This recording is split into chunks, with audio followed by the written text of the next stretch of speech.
sama BCD ARB mulu lagi. Padahal udah ngikutin Suyong ini. Lah, Mas Pras tuh.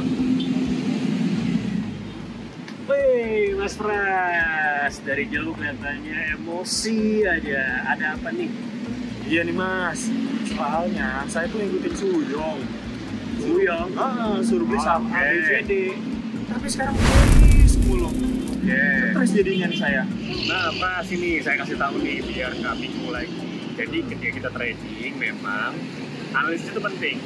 Tapi selain itu, kita juga harus mampu untuk bisa mengontrol psikologi kita agar emosi kita stabil dan tradingnya tidak terganggu. Jadi Pras harus kenal yang namanya psikologi trading. Baru denger ya? Iya, baru denger itu. Apa sih psikologi trading? Padahal faktanya faktor psikologi itu punya peran yang besar dalam trading kita.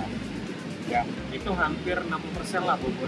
Lebih tinggi dari faktor strategi atau analisis, lebih tinggi dari faktor money management. Tapi bukan berarti money management dan teknik analisis itu nggak penting ya. Makanya perlu ada namanya atur psikologi biar semakin melengkapi. Itu adalah kunci sukses untuk trading sebenarnya. Biar balance, Mas. Tapi Mas, tips untuk mempertahankan nih supaya psikologi kita tuh tetap chill.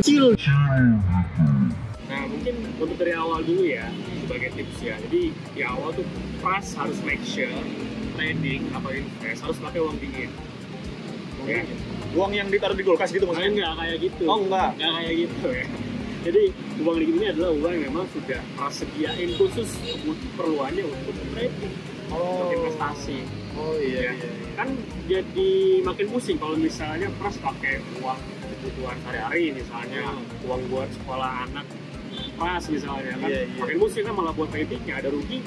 Jadi makin buat emosi kita tuh makin tertekan rasanya kalau kita nggak pakai uang dingin. Yang berikutnya, Pras harus make sure membuat yang namanya batas stop loss harian. Dan ketika sudah dibuat, harus dilakukan, harus disiplin. Jadi ketika kita tahu cut loss-nya di berapa, action. Jangan ragu-ragu, jangan galau lagi. Karena bisa jadi berujung ketika kita galau, bingung untuk stop loss, harga makin turun, ya ada kita makin pusing lagi. Psikologi kita makin galau lagi, nggak tenang lah bawaan. Itu juga penting itu. Kita pastikan dalam menentukan stop loss itu telah disesuaikan dengan porsi risiko dari Pras juga. Itu Pras. Terus yang ketiga, 4, 5, 6. Sabar dulu. Nih, dengerin ya. Yang berikutnya, Pras harus coba positive vibes lah. Tenang, kalau udah punya trading plan, ya stick to trading plan ya. Dan kalau misalnya merugi, hindari yang namanya ada rasa ingin balas dendam ke market. Nah, kadang tuh orang ketika udah rugi terus pengen langsung trading lagi, menangin gitu kan. Nah, itu jangan. Gitu. Ya. Karena pasti nggak akan pernah selesai hasilnya. Tips berikutnya, ketika Pras trading itu juga boleh untuk tidak terlalu memaksakan terhadap porsi modal yang ingin Pras gunakan. Jadi jika dirasa Pras kurang yakin untuk langsung all in, ya nggak apa-apa, bisa secara bertahap aja. Karena biasanya porsi modal seorang itu bisa cukup mempengaruhi. Coba bayangin Pras ketika trading dananya semakin besar gitu kan, apalagi ketika market makin turun suka panik jarang-jarang. Apalagi ketika nggak punya analisis gitu kan, apalagi kita itu FOMO tuh ikutin orang. Nah itu, jadi makin mengganggu pada akhirnya. Tapi kecuali emang kalau kita udah yakin, kita sanggup menggunakan modal besar, ya kita punya pegangan sendiri, kita punya yang namanya analisa kita. Nggak apa-apa. Next, ini penting banget nih. Tadi katanya ikutin siapa tuh? Suyong. Oh, Suyong. Nah, jadi seorang trader juga harus bijak ya. Ketika kita sudah punya analisis sendiri, yakin. Jangan bergantung sama orang lain, jangan FOMO. Si A beli apa kita ngikutin, si B beli apa kita ikutin, jangan. Harus punya research pribadi agar kita ya lebih enjoy lah, lebih chill lah. Kita di Pras pengen kan. Jadi ngerasa sendiri kan ikutin siapa namanya tadi? Suyong. Iya, Suyong gitu ya. Panik gimana ya? Iya.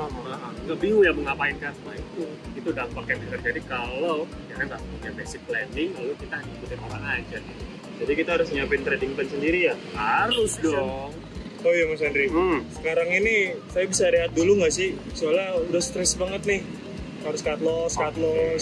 Oh nggak apa-apa ya, ketika udah merasa jenuh, suntuk gitu ya, Pras mau coba healing dulu, rehat dulu, ya it's okay ya. Dan fase rehat ini bisa jadi momen untuk Pras kembali mengevaluasi lagi, belajar lagi kesalahan-kesalahan yang mungkin udah Pras lakukan, sehingga nanti ke depannya itu nggak terulang lagi deh. Dan harapannya pun juga nanti Pras bisa makin cuan lagi kan portofolionya.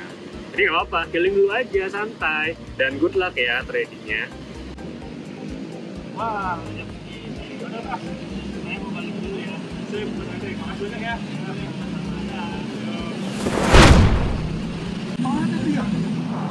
Liburan ke Taman Mini.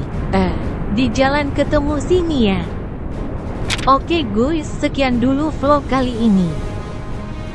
Sampai jumpa di vlog Berani Berinvestasi bersama CGS International Sekuritas Indonesia.